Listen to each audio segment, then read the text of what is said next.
Hey, my brothers and sisters in Christ, it is Sharon, and I'm back with you on how I study and understand my Bible. Yes, you know, I'm alone in my room. I am empty, prayed up, and ready to receive what the Lord has in store for me.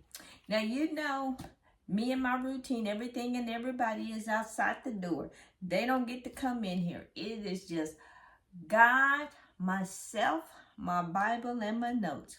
But let's go ahead and be about God's business here. And I'm coming to you out of Genesis chapter 39, verses 1 through 23. And as always, I start with observations. And here I see Joseph, Potiphar, Ishmaelites, the selling of Joseph to the Potiphar, and how the Lord, how he blesses Potiphar because of Joseph. Where it seemed like I see the favor of God on Joseph wherever he went. I see the faithfulness of Joseph in here. And then Potiphar's wife soliciting Joseph, lying on Joseph, and Joseph receiving the short end of the stick. Well, go ahead and getting started here in verses 1 through verse 1. Starting the Potiphar, the Egyptian official that purchased or buys Joseph. And it says, now Joseph was being taken down to Egypt, and Potiphar, an officer of Pharaoh, captain of the guard, an Egyptian, bought him from the Ishmaelites who had taken him down there. Now, Potiphar is not the Egyptian's captain's name. It's not the Egyptian's name. That is a title that means officer. It's the Hebrew word, it means officer, someone in rank, high up, officer to the Pharaoh. And then officer, which is in Hebrew, is saris. Saris is in the Strong's H6547, and that means eunuch. And eunuch is a male that had been voluntarily or involuntarily castrated, and they were placed over like a harem of women. But in this case, it's it called him an officer.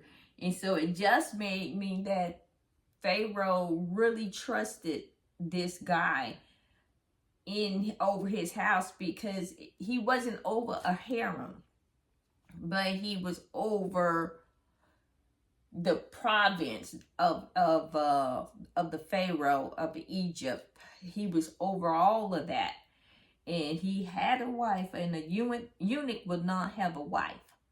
So I'm going to call it, he was an officer of Pharaoh.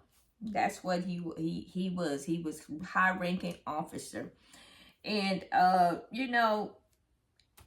he purchased Joseph just as like a piece of property, just like that was something common that they did in those days. And he could have ended up with anyone else, but he didn't. God caused him to purchase Joseph, because God knew the plan that he had for Joseph's life. And in verses 2 through 3 here, where God is with Joseph, and as it says, and his master saw that the Lord was with him, and that the Lord made all he did prosper in his hands. And Joseph, he was being his best right where he was. Yes, he got a bad situation. He was in a bad situation, but he was his best. He didn't complain. He sold by his brothers, then sold again, from the Ishmaelites to the Midianites, and then they sold to Potiphar. And so he was just like, I'm gonna be the best I can be wherever I am. Even though I'm in a bad situation, not where I want to be, I'm going to be my best. And God blessed him. And then moving on verses 4-6, God blessed Potiphar for the sake of Joseph. And excuse me. And Joseph, he was faithful. He was faithful in the little things, and God blessed him with a lot, because Potiphar ends up putting Joseph over his household, because he sees that the Lord is blessing Joseph. In whatever Joseph did, it prospers. In verse 5 here says that the Lord blessed the Egyptian's house for Joseph's sake, and the blessings of the Lord was on all that he had in the house and in his field. So as Joseph was being blessed, so was Potiphar. And Potiphar was appreciative of that. He didn't abuse it or anything. He said, okay, I'll put you over in charge of everything, because I see there's a blessing on you.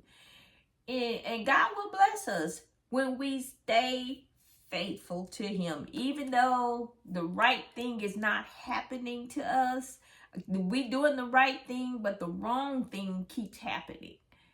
But you continue to be faithful. You continue to press forward. And that's what Joseph was doing here. And moving on here, verse 6 here. It says that now Joseph was handsome in form and in presence. So he was a good-looking slave. And the only time God, or it mentioned in the Bible, that a man was handsome or looking good, that was David in 1 Samuel 16:12, and then David's son Absalom in 2 Samuel 14:25. So you got 3 men that the Bible said was handsome, looked good, and it was those 3. The rest of them, I guess that wasn't all of that. But then moving on, verses 7-10 here, the invitation of Potiphar's wife to Joseph. Now, Potiphar was gone half the time, because he's an officer over all the province of Egypt from the Pharaoh. And so he was probably home maybe once or twice a month, or every 2 weeks or something like that. And his wife could have been lonely, or just one of them type of women. We don't know. But it was just showing that she was soliciting Joseph. She was after him daily, asking him, come lay with me, come and lie with me. Which in that culture means just same thing as we would today. Come and sleep with me. Come and share the bed with me. Leading on up to the having sex with them, or extramarital affair is basically what she was trying to get to. But Joseph was holding his ground, and he would resist her, refuse her. And because he knew, that was not right, was not the right thing to do, even though he was a slave and he was supposed to obey his master's wife. But she was asking him to do something that was not right, and he would not do that. And Joseph, he was a trustworthy and moral servant to Potiphar.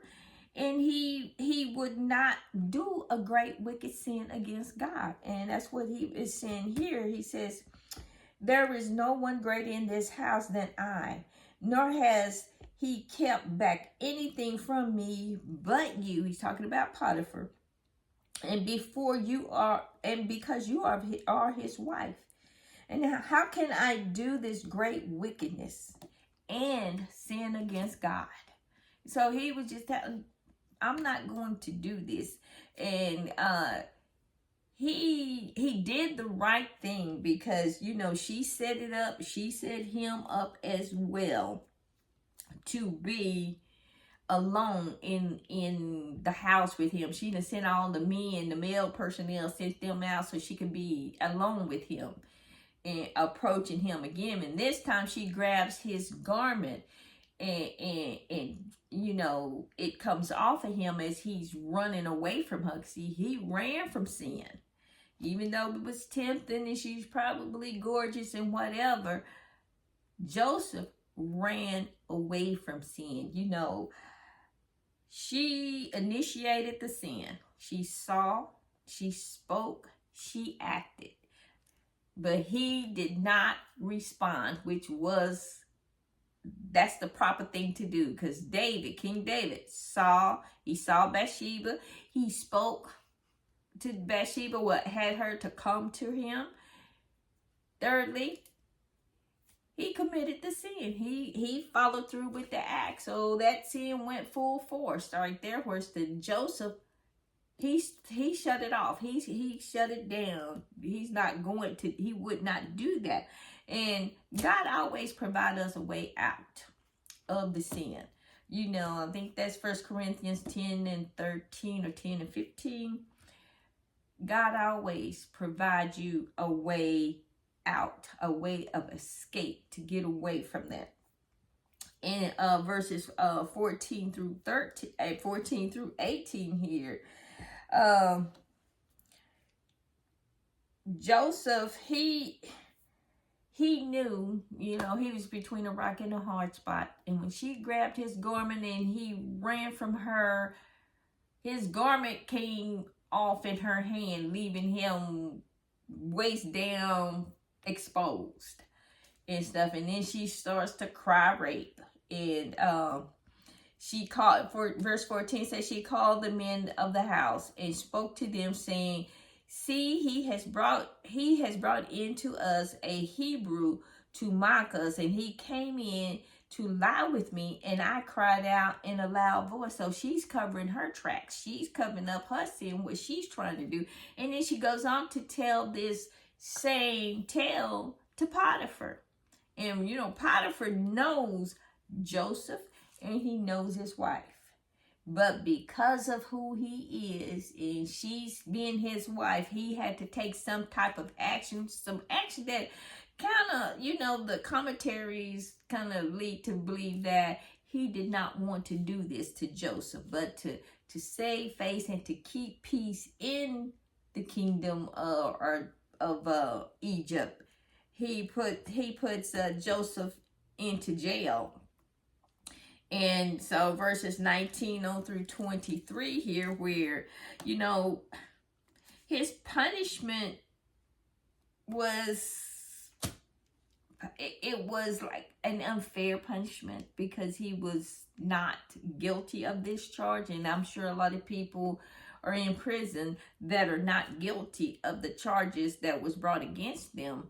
And just stay faithful, stay faithful, stay faithful. That, you know, that be like Joseph, stay faithful. God will get your situation turned around. And, you know, Joseph's integrity, it really impressed the master, Potiphar. But Potiphar puts him in the prison anyway. And then Joseph, he goes to prison, and that favor follows him on into the prison. And the prison, the chief captain of the prison, he sees that, notices that, and he puts him in charge because it was just something about Joseph. You know, he brought joy, he brought peace wherever he went. And in verse 21, it says, but the Lord was with Joseph and showed him mercy, and he gave him favor in the sight of the keeper of the prison. And the keeper of the prison committed to Joseph's hands all the prisoners who were in the prison. Whatever they did there, it was his doing. So it was just constant. He was a constant blessing to everyone. Just wherever he went, God's favor was on Joseph. So the prison, we would call them the wardens, but he was glad to get Joseph. And Joseph kept a good spirit. He kept a happy, joyful spirit. He didn't get angry, upset, down and out. He continued to be his best in the bad situation that he was in. And he continued to honor God. He continued to remain faithful. And God blessed him. And we can do the same thing. God will bless us when we stay faithful to him, even though the wrong thing is happening to us. He will bless you. So just keep on keeping on. Keep doing what is right before God. God knows where you are, what you're doing. And he got this. He got this. He got this. Well, this will end my Bible study for Genesis chapter 39. And as always, it's a pleasure to get to share God's word with you. You be blessed and be safe. And remember to hit the like and subscribe button. Bye.